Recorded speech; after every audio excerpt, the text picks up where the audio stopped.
পূর্ব ঘোষণা অনুযায়ী শনিবার থেকে কানাডা ও মেক্সিকোর পণ্যে 25% শুল্ক আরোপ কার্যকর করবে যুক্তরাষ্ট্র। স্থানীয় সময় বৃহস্পতিবার হোয়াইট হাউসের ওভাল অফিসে সাংবাদিকদের সঙ্গে আলাপকালে ডোনাল্ড ট্রাম্প এই কথা বলেছেন।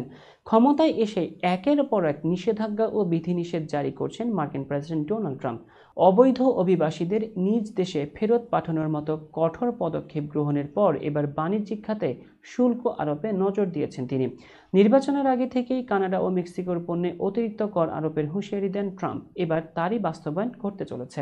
কানাডা এবং মেক্সিকো থেকে আমদানি করা পণ্যে 25% শুল্ক আরোপের ঘোষণা দিয়েছেন মার্কিন এই প্রেসিডেন্ট, যা শনিবার থেকে কার্যকর করা হবে। তবে এই পণ্য তালিকায় তেল অন্তর্ভুক্ত হবে কিনা তা নিয়ে এখনও কোনো সিদ্ধান্ত হয়নি বলেও জানিয়েছেন ট্রাম্প।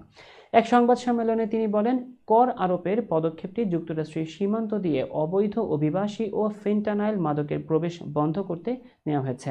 পাশাপাশি প্রতিবেশী দেশের সঙ্গে বাণিজ্যিক ঘাটতি মোকাবেলার জন্য তা নেওয়া হচ্ছে। বিশ্লেষকরা বলছেন, কানাডা ও মেক্সিকো থেকে আমদানি করা তেলের উপর শুল্ক আরোপ করা হলে ব্যয় বাড়বে মার্কিনীদের জীবনে। এদিকে চীনের উপর কর আরোপের ব্যাপারে পরিকল্পনা করছেন বলেও জানিয়েছেন ট্রাম্প। তবে কবে এবং কত শতাংশ শুল্ক আরোপ করা হবে বেইজিংয়ের উপর তা নিয়ে কোনো মন্তব্য করেননি তিনি।